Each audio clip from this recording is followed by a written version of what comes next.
I'm Ginny Burridge and I'm Head of Structural Engineering at the Concrete Centre. I'm here to give you a brief introduction to the new Structural Design Code for concrete, Eurocode 2, to give an idea of how it differs from the previous design code for concrete buildings, that's BS 8110, and to tell you about the resources available to help you with the transition from the old national codes to the new Eurocode. There are 10 Eurocodes covering the design and construction of structures in most of the standard construction materials. There are Eurocodes which are common to all materials and ones that are specific to a particular material. I'm going to talk briefly about two of the common Eurocodes, Eurocode and Eurocode 1, and to talk in more detail about Eurocode 2, which is the Eurocode for the design of concrete structures. I'll then talk about what information is available to help you design to Eurocode 2. Eurocode, also known as EC0 or BSEN 1990, is the basis of the structural design code. It's at the top of the hierarchy for the Eurocodes, informing all the others, and it was published in July 2002. It defines the basis for calculating the design resistance of materials. However, the standard values to be taken for different materials are given in the material codes. It also gives the loading combinations. For ultimate limit state design, there are 4 different types of combinations. Persistent actions, or loads, are ones which exist during the lifetime of the structure. Transient actions happen occasionally, for example, some traffic loads on bridges. Accidental action combinations include explosions or fire, and seismic action combination would be used for earthquake design. There are also combinations of actions for serviceability limit state. I now want to talk briefly about Eurocode 1, which is the actions or loading code. Eurocode 1 is also known as EC1 or BSEN 1991. It is made up of 10 parts. Part 1 covers the self-weight and imposed loads and replaces BS 6399 Part 1 and BS 648. Part 1-2 gives the actions on structures due to fire.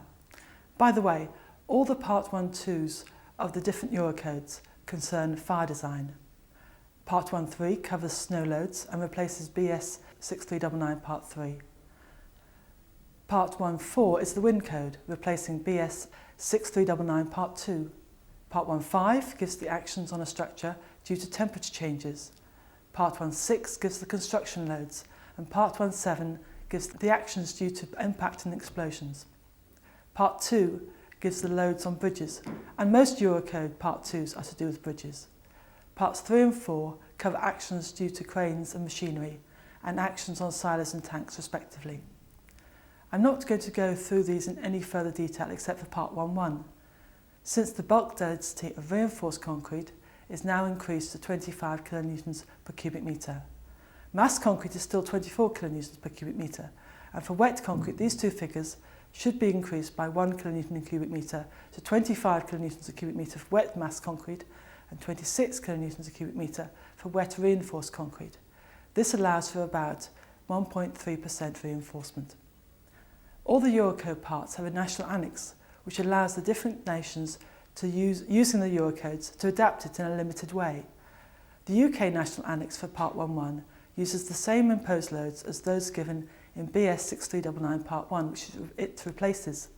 The only change is that there is no loading for plant rooms given in the code. That's because the code recognises that plant rooms can have a wide variety of loadings dependent on the plant inside, so you will need to find out from the services engineers where the different types of plant will be located. I now want to talk about Eurocode 2. The main design of concrete structures will be to Eurocode 2 Part 1-1 for the general rules and Part 1-2 for fire design.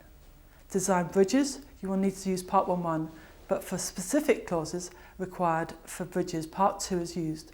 And similarly, for liquid retaining structures, the main design will be to Part 1-1, with the specific clauses for Part 3.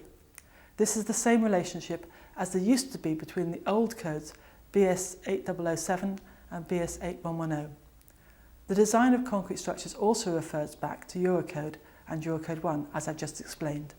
Eurocode 7, the geotechnical code, is required for foundation design, and Eurocode 8 is required where the structure needs to be to resist earthquake loads. The design of concrete is also dependent on the material codes, such as BS 8500 for for the specification of concrete. This is a British code, which is based on the European standard EN 206 Part 1. And for reinforcement, the British code is BS 4449, which is based on the European standard EN 10080. The construction aspects of the design are now contained in the European standard EN 13670, execution of structures. The new edition of the National Structural Concrete Specification, the NSCS, is now out, picking up the changes necessary to bring it into line with this new code. Other codes make reference to the main Eurocode 2, such as Eurocode 4 for the design of composite structures, and the precast concrete standard EN 13369. Comparing Eurocode 2 to the old code BS 8110, the code deals with phenomena such as shear, flexure, buckling, etc. It isn't set out to tell you how to design a beam or a column. The design of concrete is based on cylinder strengths rather than cube strengths. Since the advent of BS 8500, we have been specifying the concrete strengths as, for example, C3240, where 32 is the cylinder strength and 40 is the cube strength. In Eurocode 2, we will now be using the 32 newtons per millimetre squared in our calculations, rather than the 40 newtons per millimetre squared cube strength. The Eurocode does not contain any formulae that can be derived, only formulae that can't be derived. So, for example, for flexure and beams, only the stress block is given. There isn't a formula in the code to take you from the stress block to the area of tension or compression steel required. But these formulae are given in design guidance I'll tell you about later on. The unit of stress and strength is megapascals, not newtons per millimetre squared. But as these are the same thing, there shouldn't be any problem. There is a symbol in the Eurocodes which looks like a percent sign, but with 2 zeros at the bottom. This is the symbol for 1,000th, and is commonly used in some other parts of Europe. It just means 1,000th, or times 10 to the minus 3. Plain or mild steel isn't covered by the new Eurocodes, either Eurocode 2 or BS 4449. Notional horizontal load from inaccuracies in the construction is considered in addition to other lateral loads such as wind. This makes more sense than the old code, where we pretended that the building straightened up when the wind blew. And high-strength concretes are allowed for in Eurocode 2, up to C90-105, which is a cube strength of 105. The formulae have been modified for high-strength concretes, which in Eurocode 2 are strengths above C50-60. As I said previously, each of the Eurocodes has a national annex, which needs to be consulted for the design of buildings in that country. The National Annex provides values for nationally determined parameters, or NDPs. These NDPs and the clauses which relate to them are listed in the front of the Eurocode, so it is easy to see which of the clauses can be modified by the National Annex. For example, the minimum diameter for longitudinal rebar in columns is given as 8 mm in the Eurocode, but this is an NDP, and in the National Annex it states that in the UK, the minimum diameter for longitudinal rebar in columns should be 12 mm. The National Annex also states which route to take where the main Eurocode allows alternatives. For example, the decision on the loading arrangement of full or pattern loading is given in clause 5.1.31. There are also annexes in the main code which are known as informative. These can be adopted by the National Annex or not, and annexes E and J are not to be used in the UK. There is also the opportunity in the National Annex to reference design guidance that can be technical guides that complements the code or has been written specifically for that part of the code. For example, Technical Report 43 from the Concrete Society on the design of post-tension floors is referenced in the UK National Annex for Eurocode 2 Part 1.1. There are several stress blocks given in Eurocode 2, but this is the simplified stress block and the one that is most similar to the stress block given in BS 8110. The factors are also similar for concrete strengths up to C50-60. Above C50-60 these factors change, and therefore derived formulae from this stress block also change.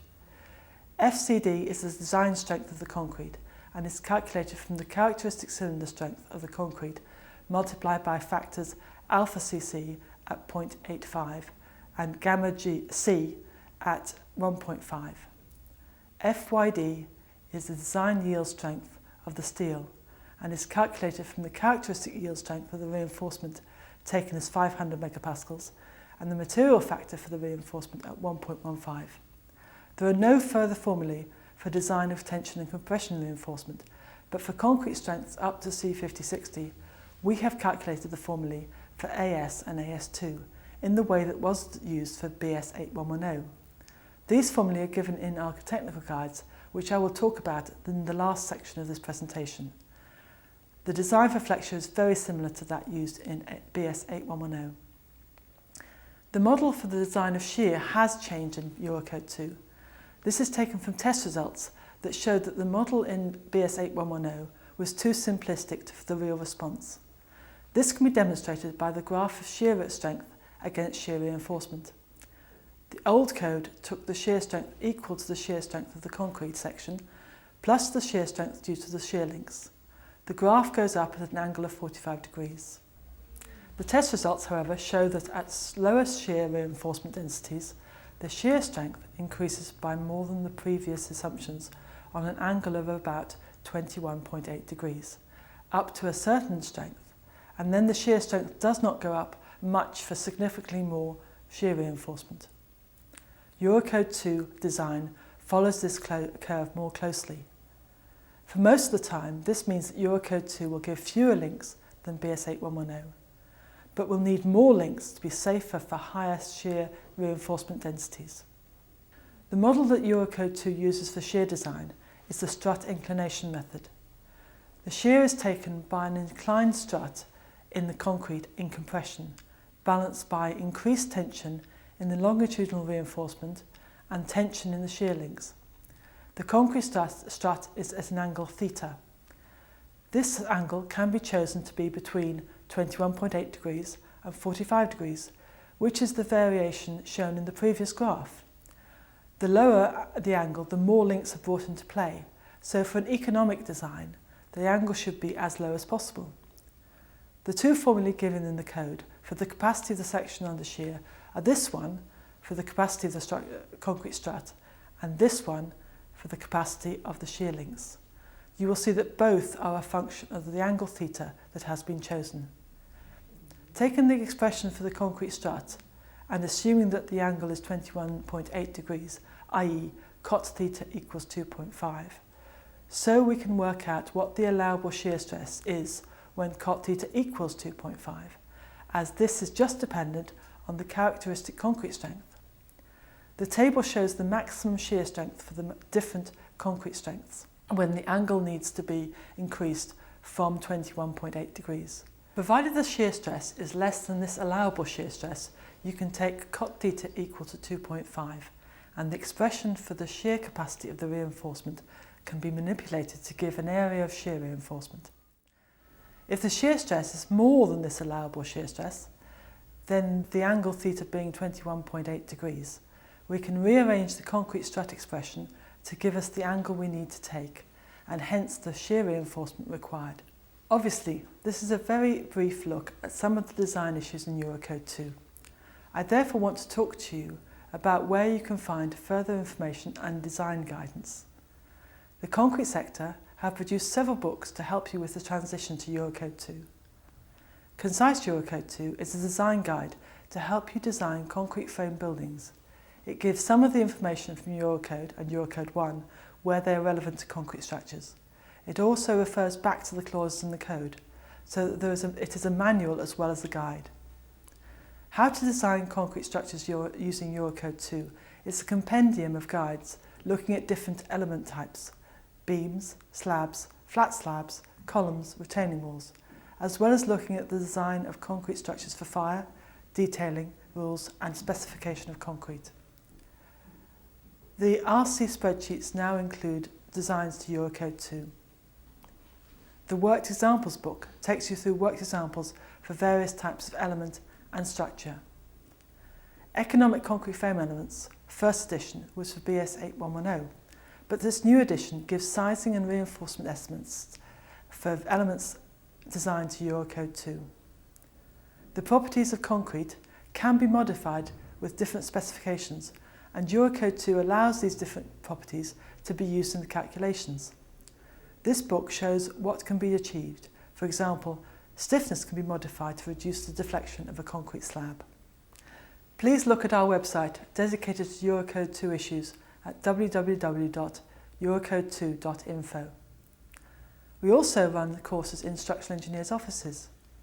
The half-day course runs through the design of beams, flat slabs and columns and is suitable for design engineers. The background of Eurocode 2 goes into depth on what Eurocode 2 is about and is suitable for senior engineers who do not do everyday design but need to know the background to the new code. The one-day workshop course runs through the basics of design to the new code and allows time for the participants to go through the design of a beam, a slab and a column. Then we have two specialist courses, one on liquid retaining structures covering Eurocode 2 Part 3 and one on bridges covering Eurocode 2 Part 2. We also have a two-day course which allows time for workshops and more design elements. Others have also been busy writing design guides for use with Eurocode 2. These are some of the titles available. The Concrete Society have also included design to Eurocode 2 in their technical reports, such as TR64 for flat slabs, TR43 for post-tension slabs, and TR58 on deflections in slabs and beams. For more information and to download our publications, visit our website at www.concretecentre.com. Thank you very much.